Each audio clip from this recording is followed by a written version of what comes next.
तर्क अधिगम क्यों रखा गया है, उसके पीछे का तर्क क्या होगा?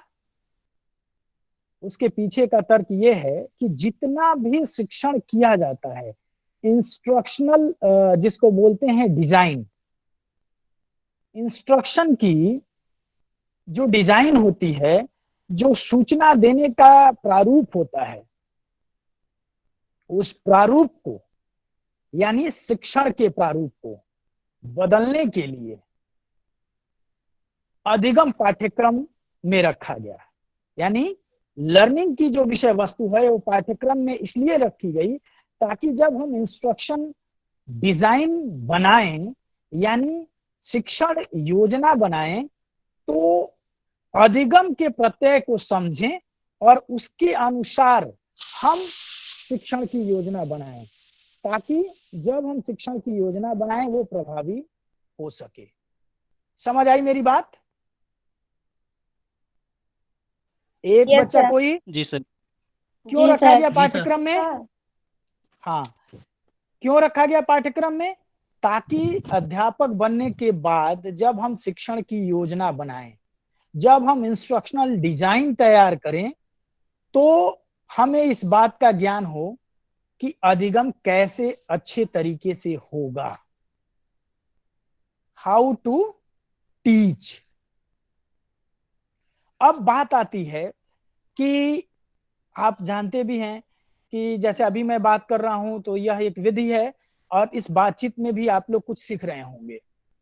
हो सकता है आपके ही कक्षा में अभी 27 लोग हैं, 5 लोग ऐसे होंगे जो उनको ये लगेगा कि अरे ये ऑनलाइन है, अगर प्रत्यक्ष होता तो ज्यादा हम सीखते।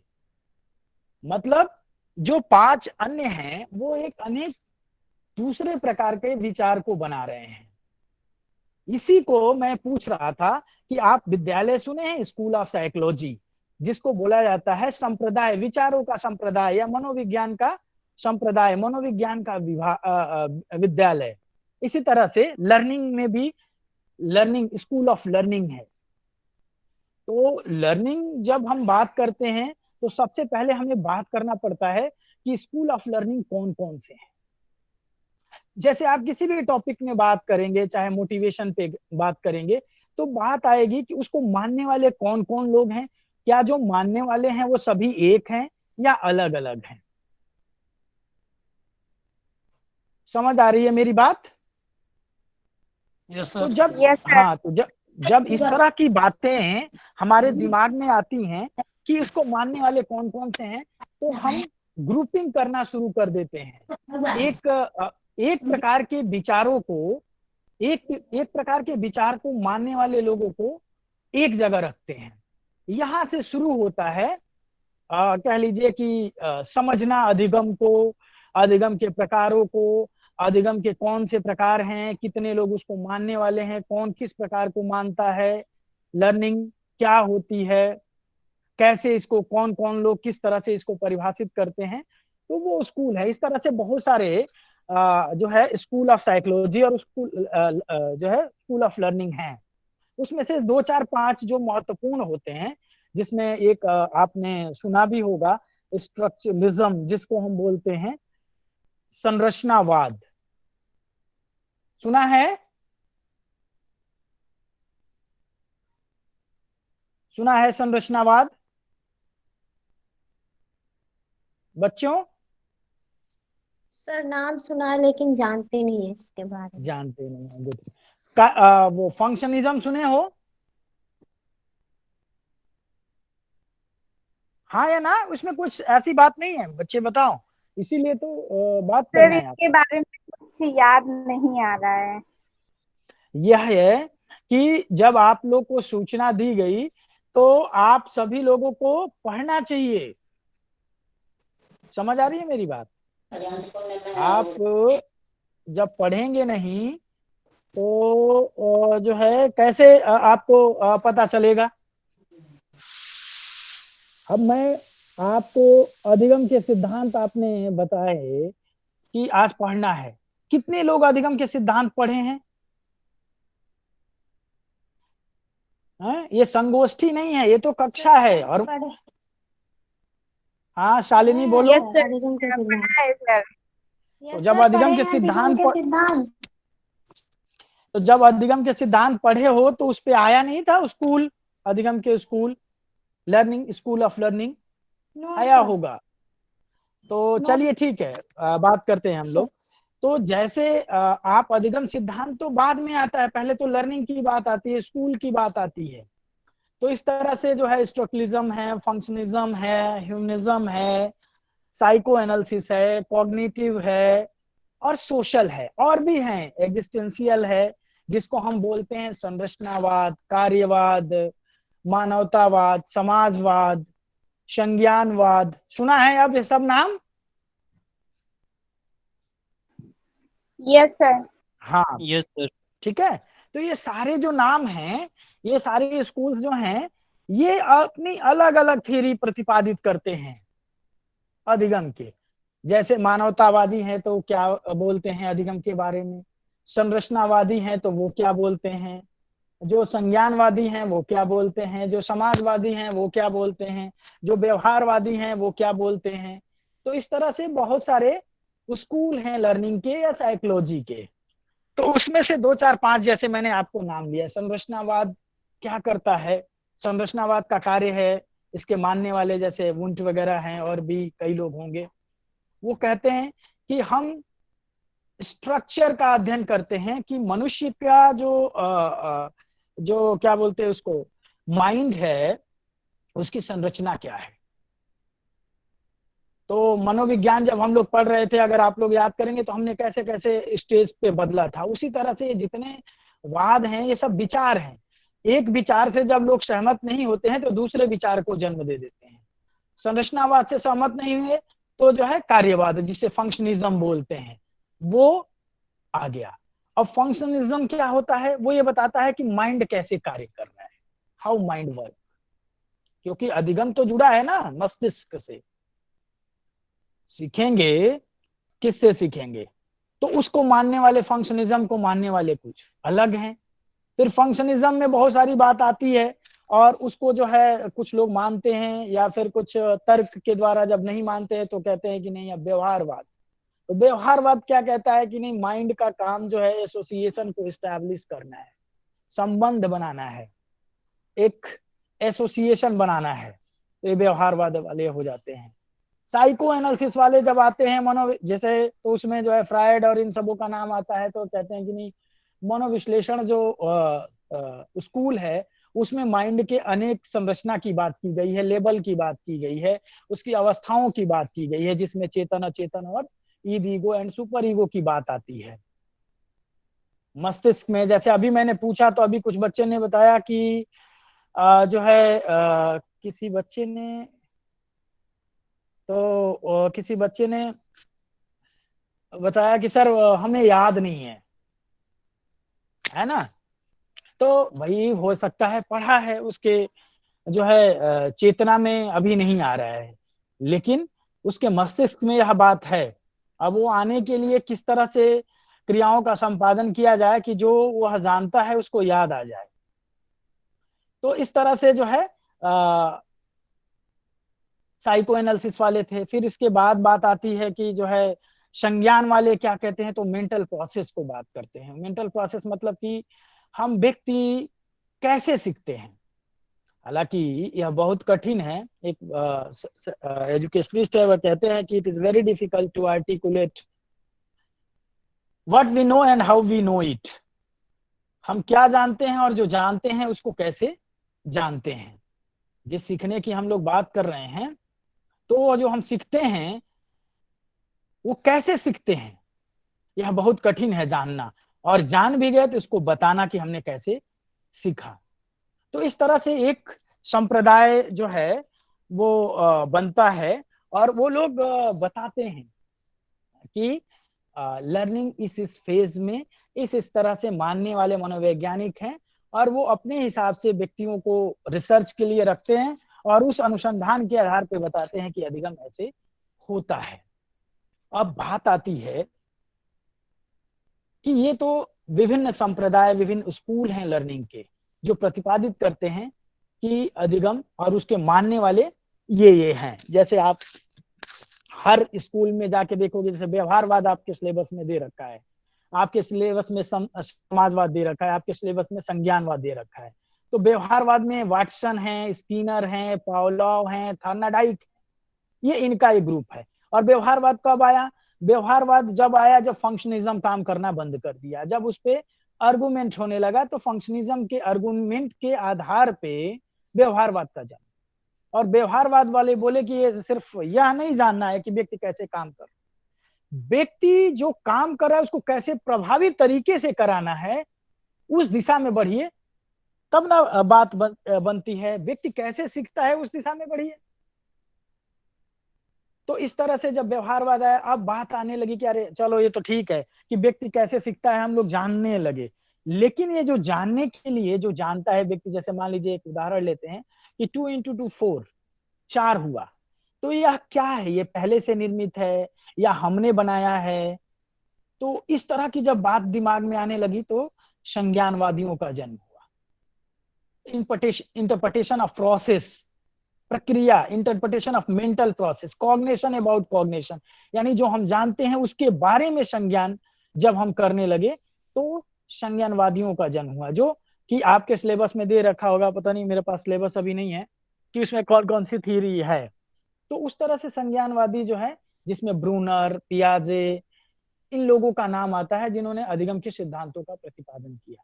जब व्यवहारवादियों की बात करते हैं तो उसमें पावलोव, थॉर्नडाइक, स्किनर, वाटसन, इन लोगों का नाम आता है जिन्होंने अधिगम सिद्धांतों का प्रतिपादन किया। इन नंबर ऑफ थियरी, बहुत सारी थियरी हैं, बहुत सारे स्कूल्स हैं, लेकिन चूंकि आप लोग बीएलएड के विद्यार्थी हैं, ये जानना चाहिए कि जो व्यवहारवादी हैं, जो बिहेवियरलिज्म है, इसके पहले भी बहुत सारे स्कूल्स थे, और उस स्कूल्स की जो आइडिया थे, जो थॉट थे, वो अब आज की डेट में बहुत ज्यादा यूटिलाइज या एस्टैब्लिश नहीं हो पा रहे हैं। इसलिए नए स्कूल्स को हम लोग जन्म देते हैं। स्कूल का मतलब है संप्रदाय, माइंड, मस्तिष्क, फैकल्टी, विचार, विचारों के लोगों का इकट्ठा होना। जैसे आज की राजनीतिक परिप्रेक्ष्य में देखिए तो भारतीय जनता पार्टी, समाजवादी, अब बहुत सारे ऐसे लोग हैं वो मानेंगे कि जो भारतीय जनता पार्टी का विचार है वो बहुत अच्छा है, उसके अनुसार राष्ट्र का निर्माण होना चाहिए। जो समाजवादी हैं वो मानेंगे कि समाजवादी पार्टी का विचार अच्छा है, उसके अनुसार राष्ट्र का निर्माण होना चाहिए। लेकिन जनता अलग तय करती है। जनता को जब इनके विचारों से स्वीकार नहीं करती है तो नया विचार जन्म हो जाता है। इसी तरह से मनोविज्ञान या अधिगम में भी यह प्रक्रिया चलती रहती है। तो ये तो हुआ विद्यालय एवं उसके संप्रदाय, अधिगम एवं अधिगम के स्कूल्स, लर्निंग एंड लर्निंग के स्कूल्स। अब बात आती है कि अधिगम होता क्या है, लर्निंग क्या है। तो कौन बताएगा विद्यार्थी कोई एक? सर, अधिगम जो है निरंतर सीखते रहने और ज्ञान के भंडार में वृद्धि करने की एक प्रक्रिया है। और कोई? सर, सीखना व्यवहार में ऐसे परिवर्तनों को कहा जाता है जो अभ्यास तथा अनुभूति के फलस्वरूप आते हैं। सर, अधिगम आदतों एवं अभ्यासों का अर्जन है। बोलो बच्चा। सर, अधिगम जीवन पर्यंत चलती रहती है ये प्रक्रिया। मतलब हम कुछ देख कर, सुन कर और अनुकरण करके जो सीखते हैं वो सीखने की प्रक्रिया को ही अधिगम कहते हैं। अच्छा, सीखने की प्रक्रिया। अधिगम वह प्रक्रिया है जिसमें बच्चे जन्म से मृत्यु तक सीखते हैं,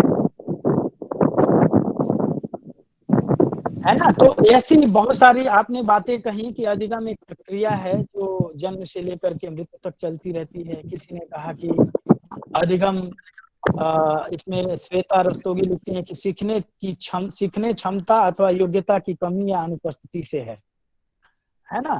तो क्षमता, योग्यता, ये क्या है, कभी सोचा है? अधिगम, ये जितनी परिभाषाएं दे रहे हैं आप, ये अधिगम है मनोविज्ञान में। यह सोचना पड़ेगा कि अधिगम मनोविज्ञान में किसको कहा जाता है। सामान्य शब्दों में जब हम लोग बात करते हैं, या आप लोग जितना समझ पा रहे हैं उसमें यही है कि अधिगम क्या होता है, एक अधिगम एक प्रक्रिया है जिसमें व्यवहार में परिवर्तन होता है, यही है। यस सर, अधिगम एक खेल को मानसिक भी तो प्रक्रिया अधिगम है और कहते हैं। इस मानसिक प्रक्रिया की अभिव्यक्ति व्यवहारों के द्वारा की जाती है। अब बात आती है कि अनुभूति के द्वारा, व्यवहारों के द्वारा व्यवहार में परिवर्तन। अगर इसको हम अंग्रेजी में, इंग्लिश में बोलें कि learning is a process of change in behaviour, अधिगम व्यवहार में परिवर्तन है, तो क्या यह परिभाषा सही है?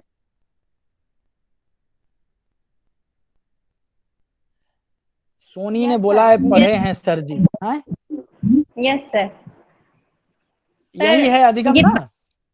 यस सर, व्यवहार में परिवर्तन को ही अधिगम कहते हैं। ये परिस्थितियों के अनुकूल मतलब परिवर्तन भी होती रहती है, होता रहता है। व्यवहार में परिवर्तन ही अधिगम है। लेकिन अगर मैं कहूं कि व्यवहार में परिवर्तन अधिगम नहीं है, तो या फिर मैं ये कहूं कि व्यवहार में जो परिवर्तन है वो किस तरह के परिवर्तन को अधिगम मानता है, और व्यवहार होता क्या है और परिवर्तन होता क्या है ना? कभी आपने सोचा कि अगर हम परिवर्तन की बात कर रहे हैं तो किस तरह के परिवर्तन? तो परिवर्तन तो कई प्रकार का होता है।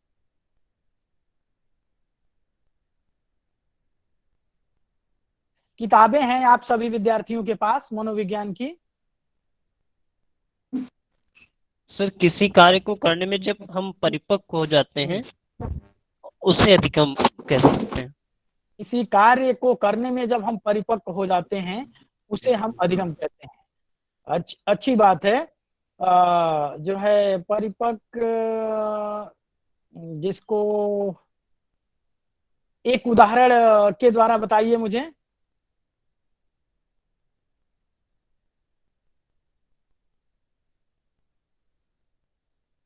सर जैसे हम किसी क्लास में पढ़ा रहे हैं तो वहां पे जब बच्चे क्वेश्चन कोई पूछे हम उनको संतुष्ट कर सकें। जी सर। चलिए, अभी इससे संबंधित नहीं है। और कोई?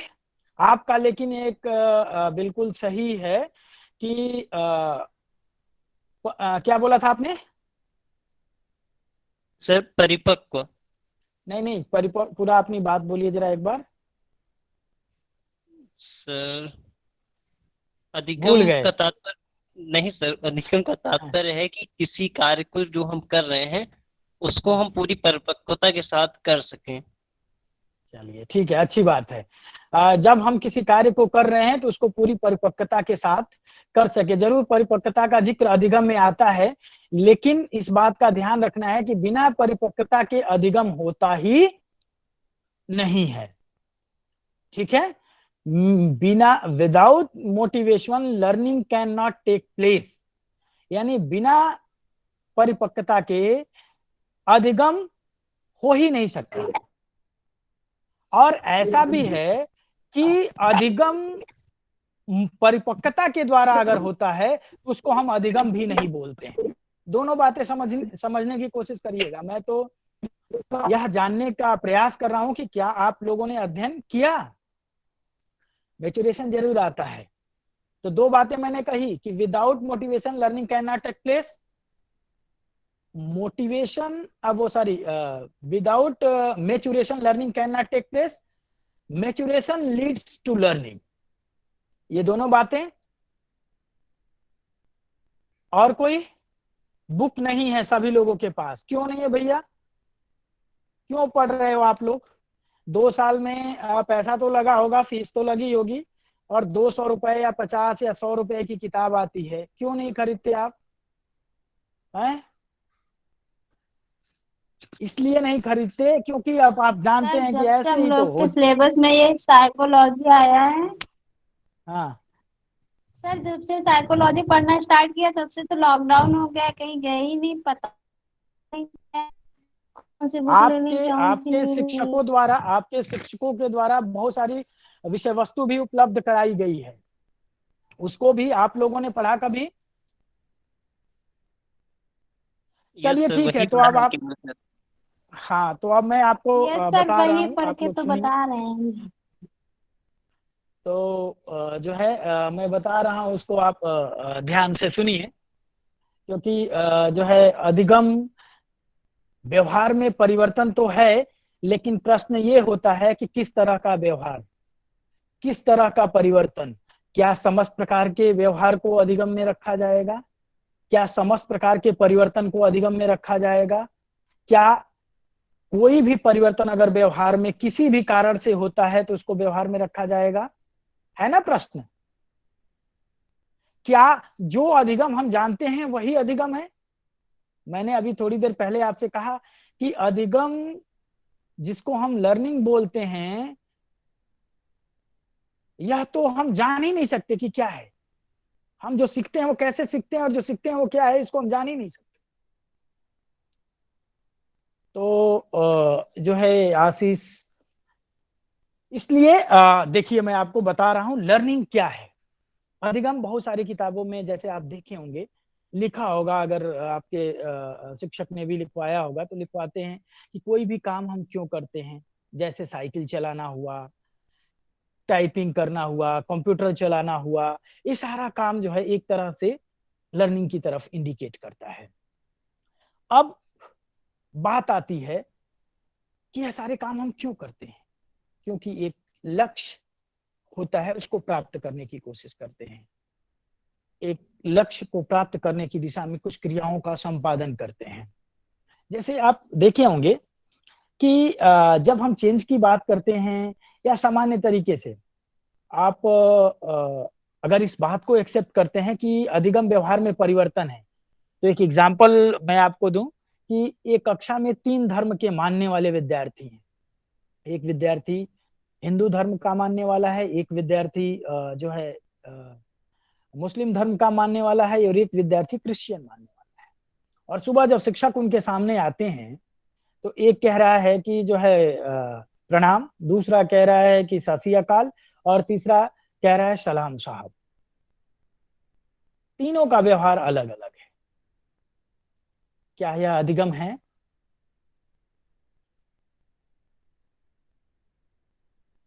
कहां से सीखा इन्होंने तीनों ने?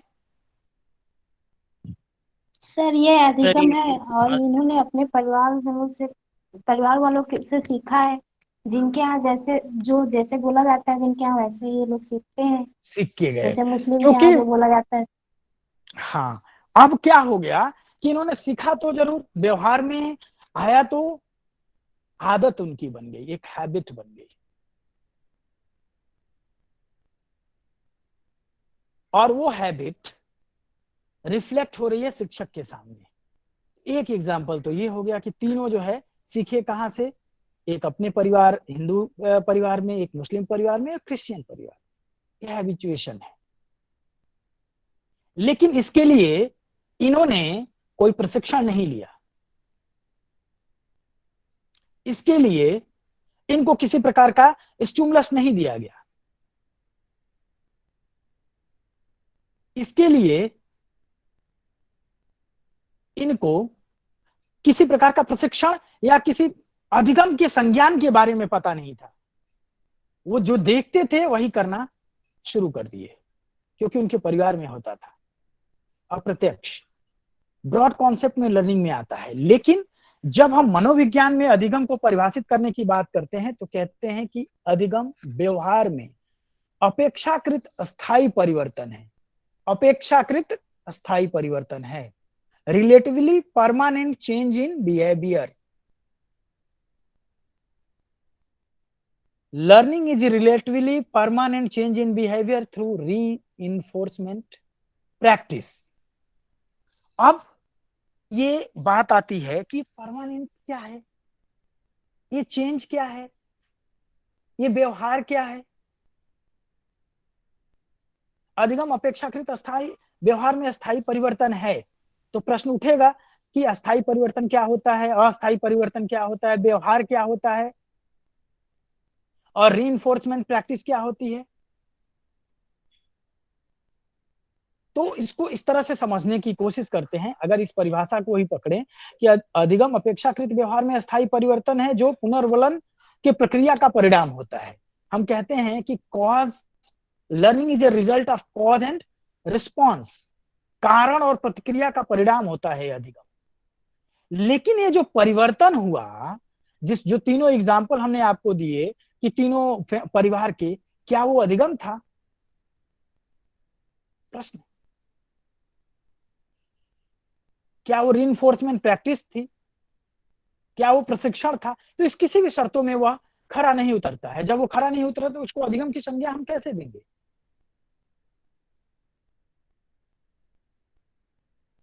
इसलिए सर उन्होंने हाँ बोलो बच्चे। सर उन्होंने भी मतलब अपने घर में देख करके सीखा, तो सर उन्होंने वो चीज सीखी तो बिल्कुल सीखी तो, लेकिन जब हम सीखने के लिए शर्तों की बात करते हैं, किस प्रकार की, वह व्यवहार अस्थाई हो, परमानेंट चेंज हो, और वो परमानेंट ही है उनके परिवार में,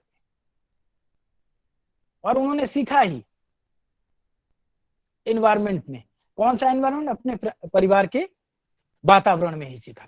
लेकिन जब अधिगम की परिभाषा में हम बात करते हैं तो हम कहते हैं कि अधिगम अपेक्षाकृत व्यवहार में अस्थायी परिवर्तन, जो पुनर्वलन की प्रक्रिया का परिणाम हो, जो कारण एवं प्रतिक्रिया का परिणाम हो, जो कॉज एंड रिजल्ट की बात करें। लर्निंग अकर बिटवीन, मतलब अकर का मतलब तभी होता है कॉज एंड रिस्पॉन्स, और जिसको बोलते हैं कारण, कॉज एंड रिस्पॉन्स, प्रतिक्रिया, कोई कारण हो और कोई प्रतिक्रिया, उसके बीच में अधिगम घटित होता है। तो आज जो हम लोग बात करेंगे उसमें हम दो तीन बात, जैसे कि हमने स्कूल की बात कर ली, हम लर्निंग की परिभाषा की बात कर रहे हैं, उसके संप्रत्यय को समझाने की बात कर रहे हैं। इसके बाद हम लर्निंग इवेंट की बात करेंगे। लर्निंग इवेंट की बात करने के बाद लर्निंग कंडीशन की बात करेंगे। जब आप लर्निंग इवेंट, लर्निंग कंडीशन और टाइप ऑफ लर्निंग जान लेंगे तो आपको अधिगम के सिद्धांत समझने में आसानी होगी। और एक बार अधिगम जैसे बहुत मिसलीडिंग कॉन्सेप्ट है जिसको समझना बहुत मुश्किल है। जैसे उस परिवार के एग्जाम्पल को हमने लिया, तो अधिगम में होता क्या है, हमने कहा था कि इंस्ट्रक्शनल डिजाइन के लिए व्यवहार, यहाँ पे जब हम व्यवहार की बात करते हैं तो दो तरह के व्यवहार की बात करते हैं। पहला व्यवहार जो होता है जिसको बोलते हैं प्रारंभिक व्यवहार। कभी सुना है प्रारंभिक व्यवहार आपने?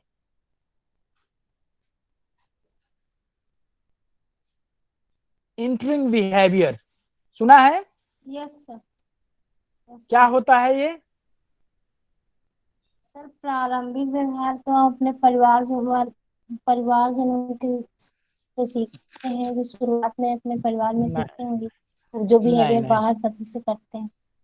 नहीं, ठीक है, तो ये नहीं है। जब अधिगम में हम व्यवहार की बात करते हैं तो प्रारंभिक व्यवहार का मतलब ये है कि वो विद्यार्थी की जो मेंटल एबिलिटी है, जो उसका मेंटल स्टेटस है, उसकी स्थिति से बात करते हैं कि वो क्या जानता है, और जो जानता है उसको आधार बनाकर आगे की बात करना, उसको आधार बना करके आगे की बात करना, और ये शिक्षक का काम होता है। इंटरिंग बिहेवियर को बेस बना के टर्मिनल बिहेवियर, जैसे अगर उसी एग्जाम्पल को लें तो बच्चे सब जानते हैं, लेकिन जैसे ही तीनों एक जगह इकट्ठे होते हैं तो तीनों को पता होना चाहिए होता है कि मुस्लिम धर्म में इस तरह से दुआ सलाम होता है, हिंदू धर्म में इस तरह से होता है, और सिख धर्म में इस तरह से होता है। क्योंकि पहले तो सिर्फ वो अपने धर्म को जानते थे, लेकिन जब तीनों एक साथ आते हैं तो तीनों को एक दूसरे के धर्म का ज्ञान होता है। अब शिक्षक का कार्य है कि पहले वो जानता था कि हिंदू धर्म में क्या है, वह विद्यार्थी जानता है, लेकिन वह हिंदू धर्म को आधार बना करके दूसरे धर्म के विभिन्न जो दुआ सलाम की रीति रिवाज हैं उससे अवगत कराना। यानी अधिगम तभी होगा जब इंट्री बिहेवियर होगा, जब कुछ ना कुछ उस विद्यार्थी के पास अपना होगा। अगर कुछ ना कुछ उसके पास अपना नहीं है तो अधिगम नहीं होगा। ठीक है, तो अपेक्षाकृत व्यवहार में अस्थायी परिवर्तन अधिगम है। शर्त यह है कि वो परिवर्तन कैसे हो रहा है, शर्त यह है कि उसके लिए पुनर्बलन का प्रयोग कैसे किया गया है, शर्त यह है कि वो परिवर्तन क्या प्रशिक्षण के द्वारा हुआ है, शर्त यह है कि प्रशिक्षण क्या वो परिवर्तन जो है अनुभव के द्वारा हुआ है, और इसके बाद किस तरह का व्यवहार है और उस व्यवहार के लिए किस तरह की शर्तें हैं। तो इस तरह से अधिगम की जो परिभाषा दी जाती है उसमें बहुत सारी बातें ध्यान में रखनी होती हैं। अब जैसे व्यवहार की बात हमने किया, चेंज की बात, तो दो तरह के व्यवहार में परिवर्तन होते हैं, एक अस्थायी परिवर्तन, एक अस्थायी, और एक न अस्थायी होता है और न ही अस्थायी होता है, जरूरत पड़ने पे रिकॉल हो जाता है, जिसको कई बार हम टेम्पररी बिहेवियर बोलते हैं। अब क्या टेम्पररी बिहेवियर को भी हम अधिगम में रखेंगे? क्या परमानेंट ही चेंज को रखेंगे? क्या जो बीच वाला जो बिहेवियर है उसको हम रखेंगे व्यवहार में, जो कि रिलेटिवली की पोजीशन में है, जो ना अस्थायी है ना अस्थायी है, लेकिन लाइकली टू बी स्टेबल? और फिर वो एंट्री और टर्मिनल बिहेवियर क्या होते हैं जिसको अधिगम में हम देखते हैं। तो इस तरह से जो है हम बात करते हैं। आपको मैं सरल शब्दों में बता दूं कि जब भी अधिगम की बात आती है तो हम बात करते हैं कि अधिगम एक ऐसी प्रक्रिया जिसमें व्यवहार में परिवर्तन पुनर्बलन के अभ्यास के द्वारा होता हो और जिसके लिए प्रशिक्षण या अनुभव को आधार बनाया जाता हो, अनुभव कहा जाता अधिगम कहा जाता है। अब बात आती है कि व्यवहार जिसमें दो तरह के व्यवहार का प्रयोग किया जाता है, पहला प्रारंभिक व्यवहार और दूसरा अंतिम व्यवहार। प्रारंभिक व्यवहार का मतलब ये होता है कि बच्चा जो कुछ भी जानता है वो उसका प्रारंभिक व्यवहार हुआ, और अंतिम व्यवहार ये है कि जो कुछ वो जानता है उसको आधार बना करके उसके अंतिम व्यवहार तक पहुंचाना। जैसे आज आप अधिगम नहीं जानते थे, लेकिन आप 40 मिनट के बाद अधिगम को जानने लगे, तो यह आपका जो है अंतिम व्यवहार होगा। लेकिन अंतिम व्यवहार के लिए प्रारंभिक व्यवहार के रूप में आपका मेंटल स्टेटस एबिलिटी होनी चाहिए आपको। तो इस तरह से व्यवहार हो गया। इसके बाद बात आती है रीइंफोर्समेंट क्या होता है, पुनर्बलन क्या होता है, इसको क्या पुनर्बलन को क्या बोलते हैं, पुनर्बलन जो है किस तरह की जो है प्रक्रिया है। तो अगर आप रीइंफोर्समेंट की बात करेंगे तो रीइंफोर्समेंट क्या है, एसोसिएशन है प्लेजेंट और अनप्लेजेंट सिचुएशन की, सकारात्मक या खुशी या अनखुशी ऐसे परिस्थिति का एक एसोसिएशन है, समीकरण है, जिसमें किसी अनुक्रिया को करने के लिए, किसी अनुक्रिया को बढ़ाने के लिए, किसी अनुक्रिया को घटाने के लिए हम दोनों तरह की प्रस्तुति करते हैं, दोनों तरह की सिचुएशन को उत्पन्न करते हैं। इसके द्वारा भी व्यवहार में परिवर्तन होता है। अब बात आती है कि बहुत सारे मनुष्य के जीवन में ऐसे परिवर्तन होते हैं जो कि अधिगम हो भी सकते हैं और जो नहीं भी हो सकते। मैंने अभी उस बच्चे ने, किसी ने कहा था मैच्योरेशन की बात, तो जब आप मैच्योरेशन की बात करते हैं तो ये जो परिवर्तन होता है ये अधिगम नहीं होता है, ये परफॉर्मेंस होता है। Learning can not B observe, अधिगम को निरीक्षण नहीं किया जा सकता, परफॉर्मेंस कैन बी ऑब्जर्व। तो एक बात तो बिल्कुल दिमाग में निकाल दीजिए कि व्यवहार जो है उसको जब हम लर्निंग के फॉर्म में परिभाषित कर रहे होते हैं तो हम परफॉर्मेंस को परिभाषित करते हैं, अधिगम को परिभाषित नहीं करते हैं। क्योंकि अधिगम का मतलब सीखना है और सीखता व्यक्ति कैसे है यह जानना बहुत कठिन है। तो हम परफॉर्मेंस को अधिगम के रूप में एक्सेप्ट करते हैं, हम अचीवमेंट को अधिगम के रूप में स्वीकार करते हैं। यानी जब भी कभी आपके दिमाग में कोई लर्निंग की बात करे, व्यवहार की बात करे, तो आपके दिमाग में सीधी यह बात होनी चाहिए कि लर्निंग तो ऐसे ही नहीं किया जा सकता, अधिगम का आकलन ही नहीं किया जा सकता, सिर्फ परफॉर्मेंस का आकलन किया जा सकता है। Performance can be assess, learning can not be assess. तो चेंज में, इन टर्म ऑफ चेंज जब हम बात करते हैं व्यवहार में, तो परफॉर्मेंस में परिवर्तन की बात करते हैं, व्यवहार में परिवर्तन की बात नहीं करते हैं। तो इसलिए जब भी व्यवहार में परिवर्तन की बात आए तो दिमाग में इस बात को रखना चाहिए कि change in performance, not change in behaviour. अगर उसके परफॉर्मेंस में परिवर्तन है तो वो लर्निंग है, अदरवाइज नहीं है। दूसरा, वो चेंज स्टेबल हो, रिलेटिवली परमानेंट हो, तो भी लर्निंग है। अब बहुत सारे परिवर्तन होते हैं, चेंज, जिसमें मैंने कहा ना, अब जैसे आपने सुना होगा मेचुरेशन, अभी बच्चे ने किसी ने कहा मेचुरेशन क्या है, परिपक्वता, नेचुरल है ये। जैसे हम सब की बॉडी, बालक का अगर आप किसी बच्चे को लें तो हर समय उस स्थिति में नहीं होता है कि वो कुछ सीखने के लिए तैयार रहे। जैसे हमारा मेंटल स्टेटस है, हमारा हाथ है, हमारा पैर है, हमारा ब्रेन है, not in position to read every time. Growth and development आप पढ़ेंगे, जैसे आप किसी 2 साल के बच्चे को आर्किमिडीज का सिद्धांत पढ़ाइए तो क्या वो पढ़ेगा? नहीं पढ़ेगा। क्यों?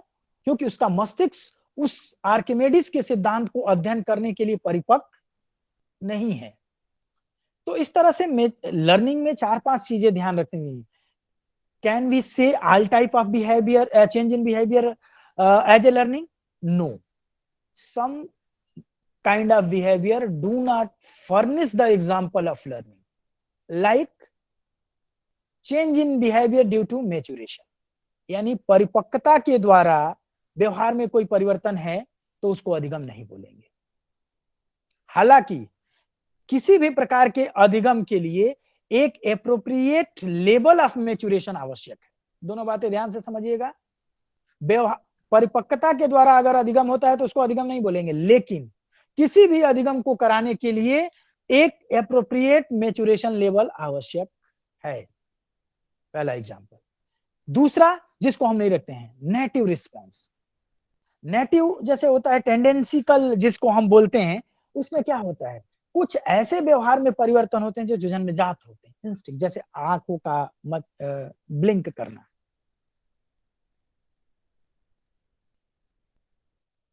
कुछ ऐसे व्यवहार होते हैं जो जन्मजात होते हैं और हम लोग उसको करते हैं। क्या वो व्यवहार सारे अधिगम है? नहीं। तो इस तरह के बहुत सारे और बिहेवियर हैं। फिर तीसरी बात क्या आती है कि जैसे ही हम टेम्पररी स्टेट ऑफ बिहेवियर की बात करते हैं तो हम क्या करते हैं, कुछ ऐसे व्यवहार हैं जैसे जब हम थक जाते हैं तो करने लगते हैं, जैसे हम दवा का सेवन कर लेते हैं तो कर लेते हैं, जैसे हम कोई जो है ऐसी मेडिसिन लेते हैं जो नशे की हो तो भी हमारे व्यवहार में परिवर्तन हो जाता है। तो क्या इस तरह के व्यवहार को भी हम बोलेंगे अधिगम है? यानी नहीं। जब भी कोई व्यवहार जैसे अधिगम के द्वारा व्यवहार में परिवर्तन की जब हम बात करें तो ऐसा व्यवहार जो परिपक्वता के द्वारा हो, नहीं रखेंगे। हालांकि परिपक्वता लर्निंग के लिए आवश्यक है।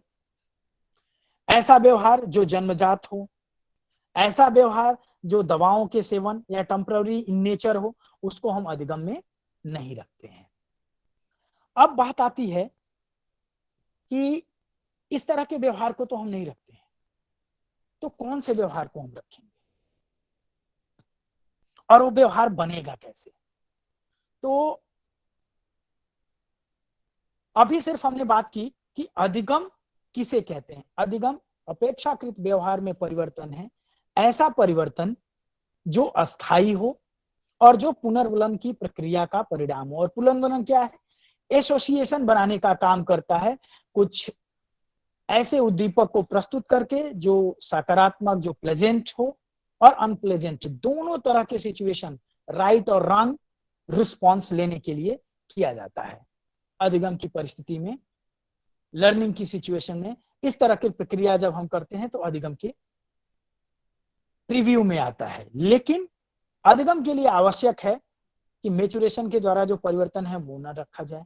अधिगम के लिए आवश्यक है कि जो हमारी नेटिव, जिसको हम बोलते हैं नेटिव रिस्पॉन्स, ट्रेडिशनल जो हमारी टेंडेंसीज है, बाय बर्थ जो कुछ चीजें मिलती हैं उसको हम न रखें।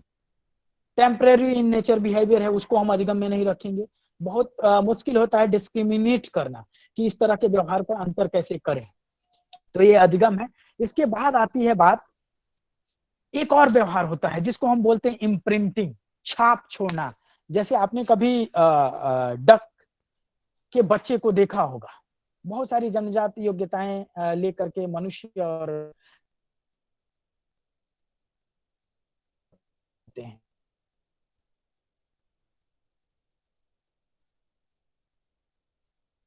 का बच्चा पैदा होता है, चलने का कॉन्सेप्ट, सीखने का, चलने का कुछ भी नहीं, वो सिर्फ फॉलो करता है। अभी मैं कुछ दिन, मुझे याद है कि अभी मैं YouTube पे, आप अगर आप डालेंगे इम्प्रिंटिंग, एक शब्द होता है, तो इम्प्रिंटिंग डालेंगे तो मुझे एक 1.5 मिनट का एक वीडियो मिला था। तो उस इम्प्रिंटिंग में क्या होता है कि जैसे डक है ना, तो डक का जो बच्चा है, उसका जो एग होता है, एक व्यक्ति उस एग को फोड़ता है, और फोड़ने के बाद बाहर बच्चा और कुछ नहीं देखता, क्योंकि उसके सामने सिर्फ वो व्यक्ति दिखता है जो उसको फोड़ता है। और व्यक्ति क्या करता है, हॉर्न, सीटी बजाता है, आवाज देता है, और वो सारे डक उस आवाज को फॉलो करना शुरू करते हैं, जिसको हम डकलिंग बोलते हैं। तो इम्प्रिंटिंग एक तरह का व्यवहार, इसको भी हम लर्निंग में नहीं रखते हैं। तो ऐसे बहुत सारे भाग जिसको हम अधिगम में नहीं रखते हैं, और जिसको रखते हैं वो भी हमने आपसे बात की। तो अभी सिर्फ हमने ये समझा कि अधिगम होता क्या है। अब बात आती है कि अधिगम की कंडीशंस क्या क्या हैं, कैसे अधिगम होगा। 2 तरह की कंडीशन की बात की जाती है। एक, जैसे मैंने परिभाषा दी, बताई कि learning is relatively permanent change in behaviour through reinforcement practice. Practice एक अलग है, प्रैक्टिस का मतलब होता है repetition of response, repetition of activity. Practice मतलब अभ्यास, जिसको हम बोलते हैं बार बार एक ही कार्य को करना। बहुत सारे ऐसे एग्जाम्पल आपको मिल जाएंगे। और रीइंफोर्समेंट मैंने आपको समझाया कि एसोसिएशन बनाना, वांछनीय अवांछनीय दोनों तरह के व्यवहारों के साथ एक संबंध स्थापित करना। और उसी प्रैक्टिस को आगे बहुत डिटेल में समझाया गया है कि कब रीइंफोर्समेंट देना है अधिगम के लिए, कितना देना है, उसका अमाउंट क्या होगा, इमीडिएसी क्या होगी, उसकी फ्रीक्वेंसी क्या होगी, उसकी अमाउंट का मतलब होता है मात्रा, कितनी देनी है, किस तरह का, फ्रीक्वेंसी मतलब कितनी बार देना है, टाइप किस तरह का देना है, पॉजिटिव या नेगेटिव, जैसा अधिगम कराना। मैंने शुरू में एक बात बोली थी कि instructional design, in order to achieve effective teaching, you have to know and you should know the concept of learning and the concept of the theory of learning. जब आप अपने शिक्षण को प्रभावी बनाने की कोशिश करेंगे या उस दिशा में कार्य करेंगे, तो आपको अधिगम और अधिगम के सिद्धांतों का जानना आवश्यक है। और अधिगम को जानने में आपको 2 तरह के व्यवहारों को जानना आवश्यक है, प्रारंभिक व्यवहार और एक अंतिम व्यवहार। बिना इसके इंस्ट्रक्शनल डिजाइन होता नहीं है, इसीलिए रखा गया है। और बहुत सारे लोगों को पता ही नहीं होता कि इंस्ट्रक्शनल डिजाइन में एंट्री बिहेवियर होता क्या है, कैसे एसेस करते हैं विद्यार्थी के एंट्री बिहेवियर को, उसके प्रारंभिक व्यवहार को। और आपको किताबों में नहीं मिलेगा, मैं आपको बता देता हूं, कहीं भी ढूंढेंगे तो आपको मिलेगा नहीं प्रारंभिक व्यवहार। उसको कैसे अध्ययन किया जाता है, कितने प्रकार का होता है, क्या उसकी विशेषताएं होती हैं प्रारंभिक व्यवहार की, तो ऐसे अधिगम हम जाना। अब अधिगम जानने के बाद अधिगम कब होता है, event of learning. Event of learning क्या है, क्षण जिसको हम बोलते हैं, कोई ऐसा मोमेंट जहां पे लर्निंग प्लेस हो जाए, जहां पे अधिगम हो जाए। 3 तरह की जो है कंसिस्ट करते हैं लर्निंग इवेंट को। एक होता है लर्नर, जैसे आप लोग हैं, दूसरा होता है स्टिमुलस, और तीसरा होता है रिस्पॉन्स। ये 3 मिल करके लर्निंग इवेंट को क्रिएट करते हैं। अधिगम परिस्थिति का निर्माण, उद्दीपक, विद्यार्थी और प्रतिक्रिया, ये तीनों मिलकर के करते हैं। ये तीनों के एब्सेंस में जल्दी नहीं होता मनोविज्ञान में। ये क्या है, नो सर क्या आ रहा है, रोशनी यादव, रोशनी जी सर, जी सर। किसी ने लिखा है आंसर, सर एक बार फिर एक्सप्लेन कर दीजिए, क्या किस लिए लिखा रोशनी, नो सर क्या लिखा है, क्या मतलब है इसका? सर आपने जब बताया था अधिगम जन्मजात होता है, तो सर वही मैं बोली थी कि नहीं, नो सर। हाँ अच्छा, चलिए ठीक है। तो अभी देखिए, अभी जो मैंने आपको बताया ना, अभी आपको बहुत सारा कंफ्यूजन भी क्रिएट होगा। तो आप कंफ्यूजन कैसे अध्ययन करोगे, उसके लिए पढ़ना पड़ेगा, उसके लिए समझना पड़ेगा। अधिगम जैसे कहा ना, अधिगम के सिद्धांत तो बहुत बड़ी चीज है, आगे 1 लाइन 2 लाइन में बात। सिर्फ अधिगम को समझना ही, अधिगम में व्यवहार, भाई व्यवहार कितने प्रकार का होता है, और किस तरह के व्यवहार का परिवर्तन हम चाहते हैं, और जिस तरह के व्यवहार का परिवर्तन चाहते हैं उसके लिए किस तरह की रणनीति हम बनाएं।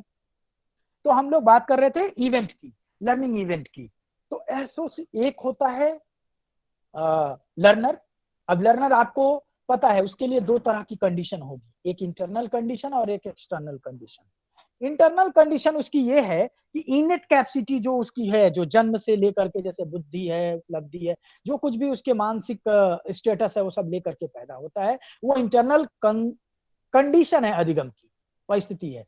जैसे अगर कोई बच्चा मेच्योर नहीं है, मैं एग्जांपल देता हूं, कोई बच्चा नहीं जानता है कुछ भी, जैसे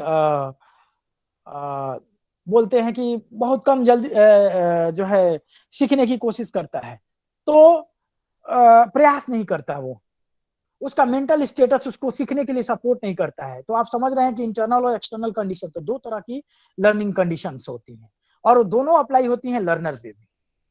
उसके लिए इंटरनल कंडीशन तो जो है तो है, लेकिन एक्सटर्नल कंडीशन टीचर का काम। Teacher can create the external condition of learning. Internal condition learning की है जो विद्यार्थी के पास उसकी मानसिक क्षमता के रूप में विद्यमान है। अब वो कितनी है, क्या है, कैसे है, उसकी अलग बात है। लेकिन एक्सटर्नल कंडीशंस जो है क्रिएट करके लर्निंग को बनाया जाता है। और एक्सटर्नल कंडीशन कौन कौन सी हैं उस पर बात करेंगे। तो इवेंट हो गया जब एक उद्दीपक होगा और उस उद्दीपक के साथ अनुक्रिया होगी, और उस उद्दीपक और अनुक्रिया के बीच को संपादित करने वाला एक अधिगम करता होगा, और इस तरह की परिस्थिति जहां भी होगी वो अधिगम जो है परिस्थिति होगी, अधिगम प्रक्रिया होगी, अधिगम का क्षण होगा। जैसे उदाहरण के रूप में अगर आप ले लें, तो अभी क्या करते हैं हम लोग, जैसे मान लीजिए कि अभी आज मैं वाइफ को लेने के लिए जा रहा था, तो बारिश का मौसम हुआ, तो मैंने पूछा कि जो है क्या बोलते हैं, आपने अपना रेनकोट लेके जो है लेके गई हैं। मतलब क्या हुआ, बारिश का मौसम, वेदर एक ऐसा क्रिएट हुआ कि हमने एक इस तरह के प्रश्न गढ़ दिए। जैसे आप घर से निकलेंगे, मौसम जैसे ही बदलेगा तो आपको दिमाग आ जाएगा कि छाता खोलना है, आपको कुछ नहीं है। एक ऐसा उद्दीपक प्रस्तुत किया गया एक्सटर्नल कंडीशन के रूप में कि वो एक अनुक्रिया करने के लिए बाध्य कर दिया। वो कौन सी अनुक्रिया, छाता ढूंढना,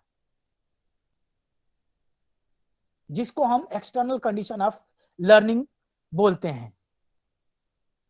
तो इस तरह से इवेंट है। और उसके बाद से चार लर्निंग की चार मुख्यतः कंडीशन होती हैं, 4 और 5, जिसमें से पहली कंडीशन को हम बोलते हैं कॉन्टिग्यूटी। अब ये कॉन्टिग्यूटी क्या होती है, कॉन्टिग्यूटी को बोलते हैं आपके लिए बिल्कुल सरल शब्दों में उद्दीपक और अनुक्रिया के बीच में संबंध, association between stimulus and response.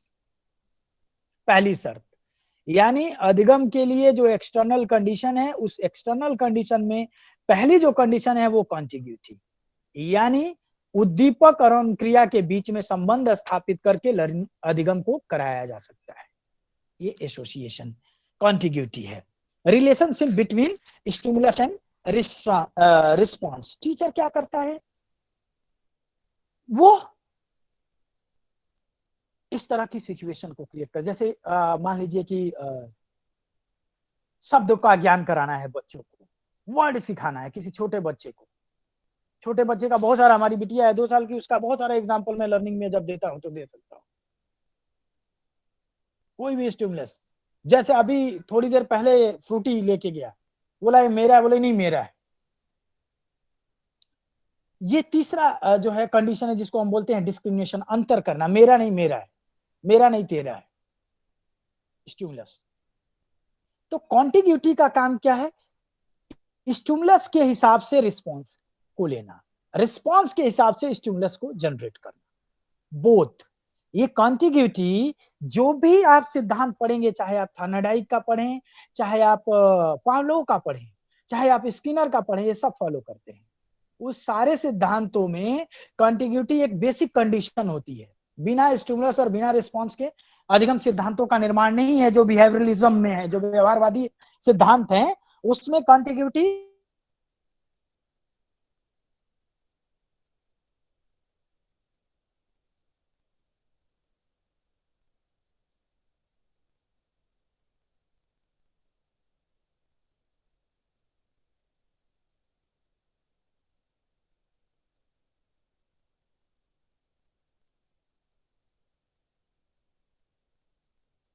Reinforcement positive और नेगेटिव बहुत इंपॉर्टेंट होता है।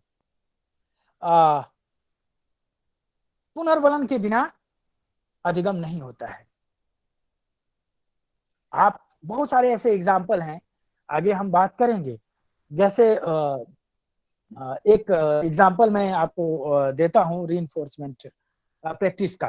रीइंफोर्समेंट प्रैक्टिस का एग्जाम्पल जैसे मान लीजिए कि पुरस्कार रिवार्ड है,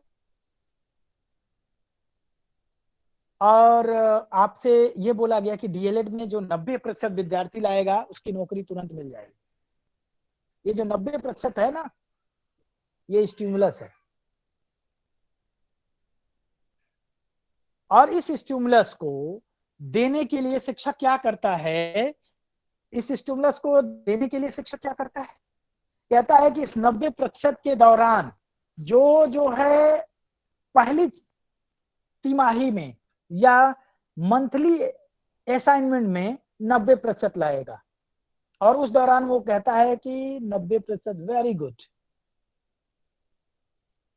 ये रीइंफोर्समेंट।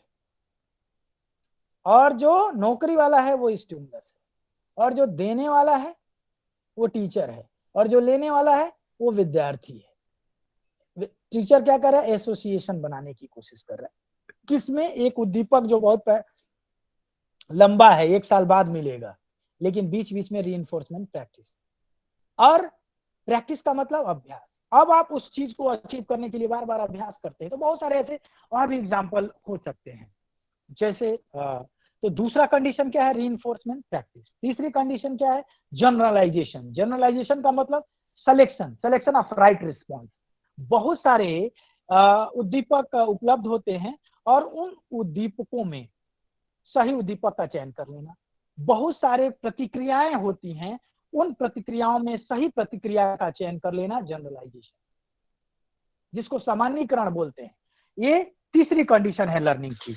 और जो चौथी कंडीशन है उसको डिस्क्रिमिनेशन बोलते हैं, अंतर करना।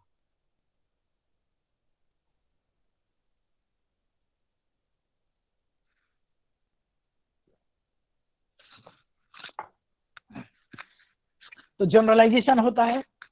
इसके बाद से डिस्क्रिमिनेशन। डिस्क्रिमिनेशन का मतलब यह है कि जैसे बच्चे, अगर छोटा बच्चा है, अगर आप उसको एक खिलौना अगर आप देते हैं सेम इन नेचर, वैसे ही खिलौना एक बार और उसके सामने रखते हैं और उससे कहते हैं कि वो खिलौना लाओ जो हमने पहले दिया था, तो वो क्या करेगा? उसके सामने 2 उद्दीपक हैं, उन दोनों उद्दीपकों में डिस्क्रिमिनेट करने की कोशिश करेगा कि सर या पापा ने पहला कौन सा खिलौना दिया था। वो क्या करता है कि राइट रिस्पॉन्स के लिए बार बार जो है वो जो स्टिमुलस है उनके फीचर्स, उनके कैरेक्टरिस्टिक्स में डिफरेंस क्रिएट करने की कोशिश करता है, और उस स्टिमुलस के डिफरेंस के आधार पर रिस्पॉन्स देता है। तो लर्निंग की कंडीशन क्या है कि आपको डिस्क्रिमिनेशन का अवसर भी क्रिएट करना पड़ेगा, यानी इस तरह की परिस्थिति का निर्माण करना पड़ेगा जहां बालक अंतर करना सीखे कि एक सही प्रतिक्रिया के लिए, रिस्पॉन्स के लिए 2 उद्दीपकों के बीच में कैसे अंतर किया जाए, सामान्यीकरण कैसे किया जाए, पुनर्वलन का प्रयोग किया जाए कैसे किया जाए, उसकी फ्रीक्वेंसी क्या हो। फ्रीक्वेंसी का मतलब बारंबारता, कितना देना है, कब देना है, कितनी मात्रा में देना है। ये सारी चीजें, बहुत बड़ा चैप्टर है। रीइंफोर्समेंट पे ही 50 पेज लिखा हुआ है, जनरलाइजेशन पे 50 पेज लिखा हुआ है। तो उसको मैं 2 मिनट और 5 मिनट में आपको समझा नहीं पा सकता, सिर्फ बता सकता हूं कि होता क्या है इसमें। तो ये है लर्निंग की कंडीशन। अब बात आती है कि जो है ये तो कंडीशन हो गई, इसमें डिफरेंस, किसमें डिफरेंस? 2 तरह की लर्निंग में, 2 ही तरह की लर्निंग होती है, जिसको एक को बोलते हैं यस लर्निंग और दूसरे को बोलते हैं आर लर्निंग। हालांकि ऐसा नहीं है, नंबर ऑफ लर्निंग है। गैने ने 9 प्रकार के लर्निंग टाइप्स को बताया है, इसके अतिरिक्त और number of type of learning है, लेकिन सारे जो अधिगम सिद्धांत हैं ये 2 ही में समाहित होते हैं। अलग बात है कि चाहे वो कॉग्निटिव हो, चाहे वो सोशल हो, चाहे ह्यूमनिस्टिक अप्रोच हो, चाहे वो आपका जो है क्या बोलते हैं बिहेवियरिज्म हो, ये सारे। अब बिहेवियर में खास करके तो दो ही तरह के होते हैं, एस टाइप और आर टाइप। अब बात आती है कि ये एस टाइप की लर्निंग और आर टाइप की लर्निंग क्या होती है। एस टाइप की लर्निंग और आर टाइप की लर्निंग जो है, आप जिसको बोलते हैं, अगर आपकी भाषा में बात करें तो उसको बोलते हैं क्लासिकल कंडीशनिंग और, बोलो भाई बच्चे, एनीवन? Classical and operand. किसने बोला? किस विद्यार्थी ने बोला? नाम बता दो। जी, पुलकित शुक्ला। तो आज अभी हमने पढ़ा स्कूल ऑफ साइकोलॉजी और स्कूल ऑफ लर्निंग, जिसमें 5-6 की बात हमने की थी, थोड़ी थोड़ी की थी। इसके बाद हमने अधिगम जाना, अधिगम के क्षण जाने यानी लर्निंग जाना, लर्निंग के इवेंट जाने, उसके बाद से कंडीशन ऑफ लर्निंग जाने। अब हम क्या बात कर रहे हैं? What is the difference between classical conditioning and operant conditioning. शास्त्रीय अनुबंधन और सक्रिय अनुबंधन दोनों क्या है और दोनों में क्या अंतर है, ठीक है? तो अब इसके बाद शुरू होगा, अब जैसे क्लासिकल कंडीशनिंग और ऑपरेंट कंडीशनिंग जाने आप, तो आप स्किनर का सिद्धांत जान जाएंगे, आप पावलोव का जान जाएंगे, आप थार्नाडाइक का जान जाएंगे। 3 तो आप क्लासिकल और ऑपरेंट कंडीशनिंग के डिफरेंस को ही समझ जो है जान करके समझ सकते हैं। अब इसके लिए क्या होता है क्लासिकल, शास्त्रीय अनुबंधन क्या होता है, और ऑपरेंट कंडीशनिंग क्या होता है। मैंने जो कंडीशन आपको बताई थी 4, पहली जो कंडीशन थी कॉन्टिग्यूटी। कॉन्टिग्यूटी का मतलब मैंने बताया था association between stimulus and response. अब उसी कॉन्टिग्यूटी के आधार पे we can classify there are 2 type of learning, classical learning and operant learning. Classical learning given by the Pavlov and operant learning given by the Skinner। अब overlap concept है, operand classical, ये तीनों एक जैसे होते हैं। ऑपरेंट क्लासिकल जिसमें थार्नाडाइक और क्या बोलते हैं उसको, पावलोव और स्किनर, ये तीनों चलते हैं साथ साथ। दोनों में क्या अंतर होता है? सिर्फ अंतर है स्टिमुलस का और रिस्पॉन्स का, स्टिमुलस और रिस्पॉन्स। अब आप जितनी मैंने बात की है, आप सोचिए, मैंने बात की थी स्टिमुलस और रिस्पॉन्स की, मैंने बात की थी पुनर्वलन की। इसी 2 बिंदु को आधार बना करके, यानी दीपक को आधार बना के, रिस्पॉन्स को आधार बना के, पुनर्वलन को आधार बना के और अभ्यास को आधार बना करके इन दोनों में अंतर किया जा सकता है और इनके सिद्धांत को भी समझा जा सकता है। पावलोव क्या करता है, थार्नाडाइक क्या करता है। पावलोव के सिद्धांत को पढ़ेंगे तो 3 फेज में बात करता है, बिफोर कंडीशनिंग, ड्यूरिंग कंडीशनिंग और आफ्टर कंडीशनिंग। लेकिन बिफोर हो, आफ्टर हो या ड्यूरिंग हो, वो कॉन्टिग्यूटी की ही बात करता है, वो एसोसिएशन की ही बात करता है, association between stimulus and response, whether the stimulus is unconditional और कंडीशनल। चाहे वो कंडीशन किया हुआ स्टिमुलस हो, चाहे अनकंडीशनल स्टिमुलस हो, चाहे नेचुरल रिस्पॉन्स हो या कंडीशनल रिस्पॉन्स हो, या न्यूट्रल हो या अनन्यूट्रल हो, लेकिन कॉन्टिग्यूटी ही काम करेगी। और जैसे ही आप स्किनर की बात करने लगते हैं तो रिइंफोर्समेंट की बात करने लगते हैं, थार्नाडाइक की बात करने लगते हैं तो रिइंफोर्समेंट की बात करने लगते हैं। तो इस तरह से दोनों के बीच में अंतर क्या है क्लासिकल में। जैसे एक एग्जांपल मैं आपको बताता हूं, एक कहीं मिल गया था, हालांकि उसका एक एक बिंदु मैं आपको बताता हूं। एक एग्जांपल है, ए डॉग, हिंदी में बोलूं या इंग्लिश में? कोई बोल दो सर। हिंदी में, हिंदी में। अच्छा ठीक है। तो ये dog is condition to lift his paw नहीं। एक डॉग, एक कुत्ता है। एक कुत्ते को उसके पैर को कंडीशनिंग कराया गया कि जब भी बेल बजेगी, यानी उस कुत्ते के पैर को कंडीशनिंग कराई गई बेल के साथ, यानी घंटी के साथ। जब घंटी बजेगी तो अपना पैर जो है ऊपर उठाएगा, और पैर जैसे ही वो ऊपर उठाएगा उसको एक इलेक्ट्रिक शॉक लगेगा। That is example A, that is classical conditioning. अभी इसको एक्सप्लेन करूंगा। एक कुत्ता जिसके पैर को घंटी के साथ कंडीशनिंग कराई गई और उसके पैर में इलेक्ट्रिक शॉक को जोड़ा गया, यानी जैसे ही घंटी बजेगी वो पैर उठाएगा और उसको इलेक्ट्रिक शॉक लगेगा। एक एग्जाम्पल।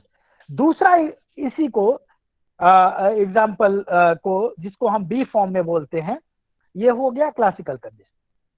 एंड दूसरा, उस कुत्ते को इस तरह से प्रशिक्षण दिया गया कि जैसे घंटी बजेगी वो अपना पैर उठाएगा, और जैसे ही वो पैर उठाएगा एक शॉक लगेगा।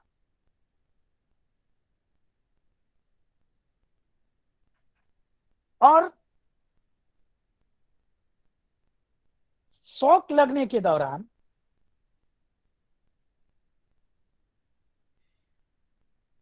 रिस्पॉन्स में चेंज करेगा।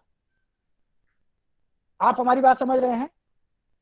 एक कुत्ता जिसको पहले कंडीशनिंग कराई गई घंटी के साथ कि घंटी बजती है तो अपना पैर उठाता है, लेकिन उसका पैर इलेक्ट्रिक शॉक से जुड़ा हुआ है कि जैसे वो पैर उठाएगा उसको शॉक लग जाएगा इलेक्ट्रिक। और दूसरे सिचुएशन में उसी कुत्ते को घंटी के साथ ही कंडीशनिंग कराई गई है, लेकिन जो इलेक्ट्रिक शॉक है वो उसके पैर में ना होकर के जिस पे वो खड़ा है उस पर रखा गया है। तो जो जिस पे रखा गया है ये एग्जाम्पल बी, और जो पैर को उठाते ही वो एग्जाम्पल ए। जो एग्जाम्पल ये है वो क्लासिकल कंडीशनिंग है, जो एग्जाम्पल बी है वो ऑपरेंट कंडीशनिंग है। कैसे? जैसे देखिए, मैंने कहा ना रिस्पॉन्स को सेलेक्ट करेगा। आप समझिए कि एक बार जैसे ही आपने घंटी बजाई, पहले घंटी के साथ उसके पांव को आपने कंडीशनिंग कर दिया, लेकिन उसके पांव में इलेक्ट्रिक शॉक दे दिया, तो क्या करेगा? पहली बार जैसे ही शॉक लगेगा तो वो सोचेगा कि अरे बेल बज रही है, पांव उठा रहे हैं, शॉक लग रहा है, तो क्या करेगा? रिस्पॉन्स को रोक देगा। यानी पहली कंडीशन में वो रिस्पॉन्स करने के लिए बाध्य है स्टिमुलस के साथ। बेल बजेगी तो पांव उठाएगा ही, लेकिन जैसे ही रीइंफोर्समेंट प्रैक्टिस की आपने, शॉक दे दिया उसको, तो क्या करेगा? अगली बार उस पांव को उठाएगा ही नहीं। दूसरी कंडीशन में क्या किया आपने? पांव को तो इलेक्ट्रिक शॉक से हटा दिया, लेकिन पांव जहां पे रखा है वहां पे इलेक्ट्रिक शॉक दे दिया और स्टिमुलस कर दिया किसके साथ? बेल के साथ पांव का कंडीशनिंग कर दी। तो जैसे ही घंटी बजती वो पांव उठाएगा, लेकिन जब पांव उठाएगा तो शॉक लगेगा। वहां पे क्या करेगा? वो पांव उठाइए नहीं करेगा। यानी एक बार में आप क्या कर रहे हैं? एक ऐसा स्टिमुलस दे रहे हैं जो उसको अनुक्रिया करने के लिए बाध्य कर रहा है, और दूसरी बार में क्या कर रहे हैं? एक ऐसा स्टिमुलस दे रहे हैं जो यह बता रहे हैं कि तुम सेलेक्ट करो, अनुक्रिया करनी है कि नहीं करनी, रिस्पॉन्स तुमको करना है या नहीं करना है।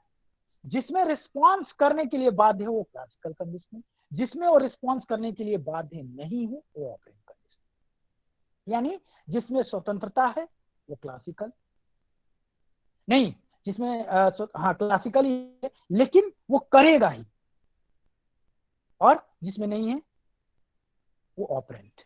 इस तरह से क्लासिकल और ऑपरेंट कंडीशनिंग में अंतर होता है। बहुत सारे और भी डिफरेंस जो है क्लासिकल कंडीशनिंग और ऑपरेंट कंडीशनिंग में किताबों में दे रखा है। मैंने एक एग्जांपल आपको इसलिए दिया कि ये इस एग्जांपल से दोनों में ही डिफरेंस, हम रीइंफोर्समेंट प्रैक्टिस को भी हमने देख लिया, हमने स्टिमुलस और रिस्पॉन्स को भी देख लिया। क्योंकि हमने कॉन्टिग्यूटी की बात की थी तो स्टिमुलस और रिस्पॉन्स, इसी एग्जाम्पल में सिर्फ आप इलेक्ट्रिक शॉक मत दीजिए और सिर्फ बेल और उसके पाँव का लिफ्टिंग ऑफ पाँव, उसका एसोसिएशन करा लीजिए, बेल बजाइए और बेल बजाने के दौरान उससे कहिए कि अपना पैर उठाए। एक टाइम की ट्रेनिंग के बाद वो बेल बजते ही आपके पास पैर उठा देगा। लेकिन जैसे ही उसके पैर को इलेक्ट्रिक शॉक से जोड़ देंगे तो आप रिइंफोर्समेंट प्रैक्टिस को बदल रहे हैं, और रिइंफोर्समेंट प्रैक्टिस बदलने के कारण रिस्पॉन्स बदल रहा है। तो इस तरह से जो ऑपरेंट कंडीशनिंग है उसमें हम रिस्पॉन्स को महत्व देते हैं, और जो क्लासिकल कंडीशनिंग है उसमें हम स्टिमुलस को महत्व देते हैं। क्लासिकल कंडीशनिंग में हम जिस तरह का स्टिमुलस देना चाहें प्रेजेंट करें, और उस तरह का रिस्पॉन्स लेने के लिए हम उस लर्नर को बाध्य कर सकते हैं। लेकिन ऑपरेंट कंडीशनिंग में हम लर्नर को बाध्य नहीं कर सकते हैं, वो चाहे तो रिस्पॉन्स करे और चाहे तो रिस्पॉन्स ना करे। इस तरह से और भी बहुत सारे अंतर हैं। तो आज हमने आपको बात की, हमने आज learning, event of learning, condition of learning, school of learning और operant and classical conditioning learning. इसमें और भी जो है आप इसको एक बार पुनः पढ़िएगा तो आपको समझ में और डिटेल आएगा। इसके बाद बात आती है जो है क्या बोलते हैं थानाडाइक की या पावलोव की। तो पावलोव क्या कहता है या थानाडाइक क्या कहता है अपने सिद्धांत में? थानाडाइक लर्निंग को जब परिभाषित करता है तो कहता है कि लर्निंग इज कनेक्टिंग। अधिगम का मतलब होता है जोड़ना। किसको जोड़ना? उद्दीपक और अनुक्रिया को। Association between stimulus and response, SR theory. इसी को कहीं एस टाइप कहीं आर टाइप सिद्धांत बोला जाता है।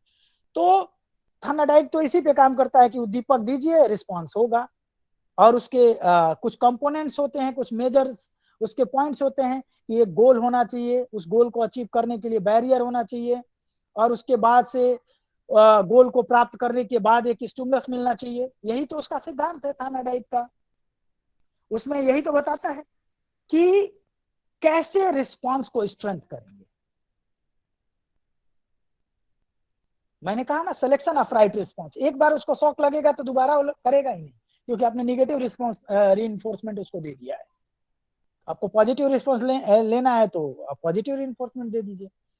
तो थानाडाइक अपना सिद्धांत जो है इसी तरह से बात करता है। जब वो कहता है कि कनेक्शन की बात करता है, कनेक्टिंग की बात करता है, तो कनेक्टिंग किसके बीच में? स्टिमुलस और रिस्पॉन्स के बीच में जो कनेक्शन होता है, उस कनेक्शन के आधार पे जिस लर्निंग थ्योरी को परिभाषित करता है वो थानाडाइक करता है, और उसको हम ट्रायल एंड एरर बोलते हैं, उसको हम कनेक्शन थ्योरी भी बोलते हैं।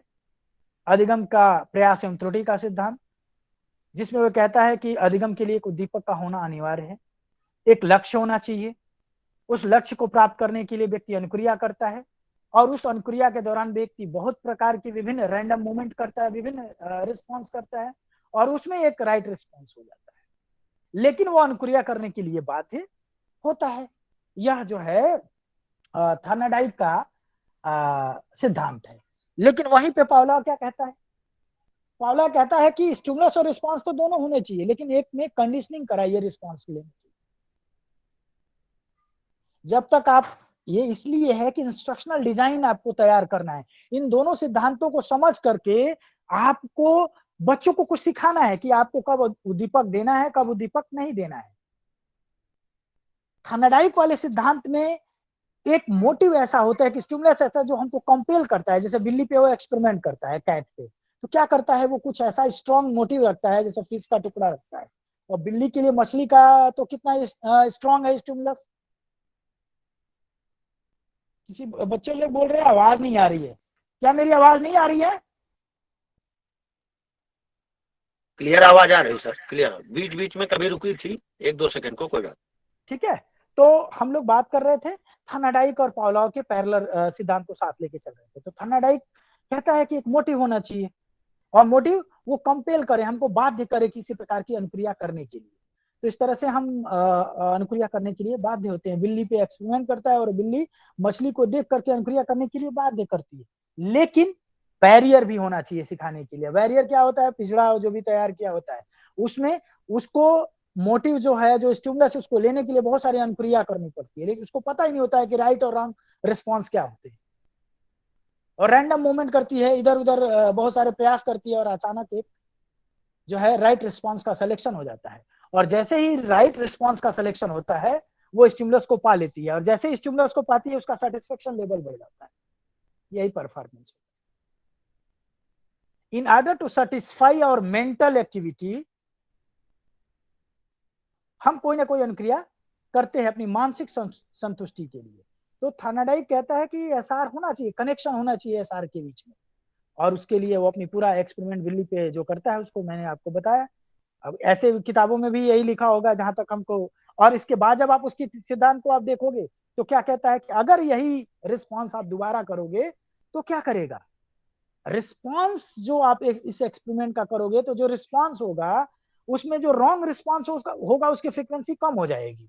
यानी रीइंफोर्समेंट प्रैक्टिस जो हम पहले लर्निंग कंडीशन में पढ़ रहे थे, उस लर्निंग कंडीशन में जो रीइंफोर्समेंट मेरी प्रैक्टिस थी उसमें यही बताया जाता था कि एक उद्दीपक को दूसरे उद्दीपक से एसोसिएट करो, एसोसिएट करोगे तो जनरलाइजेशन भी होगा, डिस्क्रिमिनेशन भी होगा, और रिस्पॉन्स भी राइट आएगा।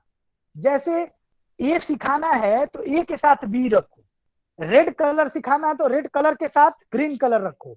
इसका मतलब यह है कि एक ही साथ जब रेड और ग्रीन रखोगे और 5 रख दोगे तो रेड जानता है, तो और जब सारे कलर एक साथ रखोगे और उसे कहोगे कि रेड छांट करके लाओ किसी बच्चे को, तो छांट करके लाएगा। इसका मतलब वो जनरलाइजेशन की। तो डिफरेंट टाइप ऑफ जो है क्या बोलते हैं स्टिमुलस और डिफरेंट टाइप ऑफ रिस्पॉन्स। तो इस तरह से जो है थार्नाडाइक ने अपना बिल्ली पे प्रयोग किया, और उस प्रयोग में किस तरह से राइट रिस्पॉन्स को सेलेक्ट करता है, और यह बताता है कि इस तरह से सीखने में जो है त्रुटि होती है। लेकिन जब यह प्रयास बार बार होता है तो जो रिस्पॉन्स का रेट होता है, एरर का जो रेट होता है, त्रुटि का जो रेट होता है, वो कम हो जाता है। लेकिन उसके आधार पे आपको स्टिमुलस उस हिसाब से देना चाहिए। और थार्नाडाइक ने बहुत सारे नियमों का प्रतिपादन भी किया, जिसमें इफेक्ट का नियम आया, एक्सरसाइज का नियम आया, आपके जो है जिसको हम बोलते हैं तत्परता का नियम आया, और बहुत सारे इसका एग्जाम्पल ले भी सकते हैं आप।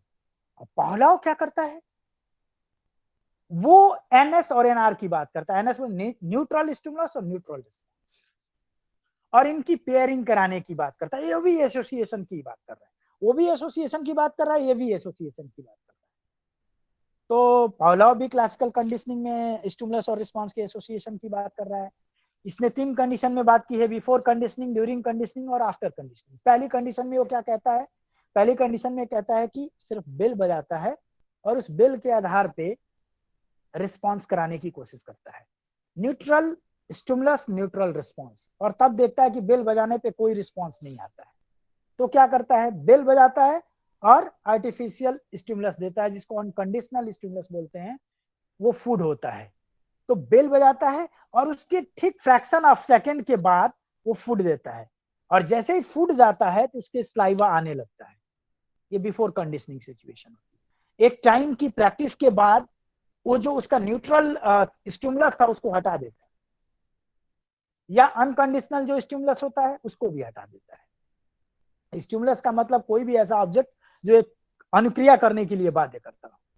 तो ये तो हो गया उसका बिफोर कंडीशनिंग। ड्यूरिंग कंडीशनिंग में वो एसोसिएशन पेयर करने की कोशिश करता है अनकंडीशनल स्टिमुलस को अनकंडीशनल रिस्पॉन्स के साथ, न्यूट्रल स्टिमुलस को न्यूट्रल रिस्पॉन्स के साथ, और उसके बाद एक्सपेरिमेंट करता है आफ्टर कंडीशनिंग। वो क्या होता है कि बेल बजाता है और वो स्लाइवा आ जाता है, whether they are available food और नॉट, ये मैटर नहीं करता कि वहां पे अनकंडीशनल जो स्टिमुलस था वो है या नहीं, लेकिन बेल के साथ पेयरिंग उसकी हो गई, और बेल के साथ पेयरिंग हो गई तो रिस्पांस हो रहा है। लेकिन इसीलिए थार्नाडाइक का जो सिद्धांत है वो सपोर्ट करता है कि अगर आप पेयरिंग तो कर दिए, लेकिन पेयरिंग के बाद उसको अगर आप रीइंफोर्समेंट नहीं देंगे तो एक टाइम के बाद वो रिस्पॉन्स करना बंद कर देगा। आप सिर्फ घंटी बजाइए और फूड मत दीजिए तो रिस्पॉन्स ही नहीं करेगा। तो इस तरह से इन दोनों सिद्धांतों का प्रयोग करके अधिगम में हम इंस्ट्रक्शनल डिजाइन कर सकते हैं। एक शिक्षक इसका प्रयोग कर सकता है, कैसे प्रयोग करेगा यह आप सोचिए। और आज हमने जितना आपसे बात की है इसको दोबारा अध्ययन करने की कोशिश करिए। तो 2 सिद्धांत आपके हो गए। स्किनर है उसको आप पढ़ लीजिएगा, कबूतर पे उसने प्रयोग किया था। सोशल लर्निंग में बंडूरा ने प्रयोग किया था जो है एक लड़की पे, और गेस्टाल्ट व्यू है जिसमें लर्निंग को एज ए होल देखा जाता है। आपको सिर्फ मैं अब कॉग्निटिव व्यू संडे को बताऊंगा। कॉग्निटिव व्यू ऑफ लर्निंग, उसमें या तो मैं पियाजे ही लूंगा कि how learning take place according to पियाजे, अधिगम कैसे होता है पियाजे के अनुसार, या बालक का विकास कैसे होता है पियाजे के अनुसार। तो आज की कक्षा इतनी ही, ठीक है। और अभी हमारी मीटिंग भी है। थोड़ा पानी दे दो मुझे, बहुत सारे लोग छोड़ करके चले गए, लग रहा है समझ नहीं आ रहा था क्या विद्यार्थियों को। नहीं सर, ऐसा नहीं है, कई बच्चों का नेट शाम होते होते समाप्त होता है, तो इस कारण से भी कुछ ऐसा हो सकता है। तो आप इसको, और मैं आपको जितनी बात बताया हूँ आपके लेवल बीएड और एमएड में किसी किताब में ढूंढेंगे तो ये नहीं मिलेगा, मैं आपको बता दे रहा हूँ। ये इवन हम लोग भी ये सारी चीजें जो है बहुत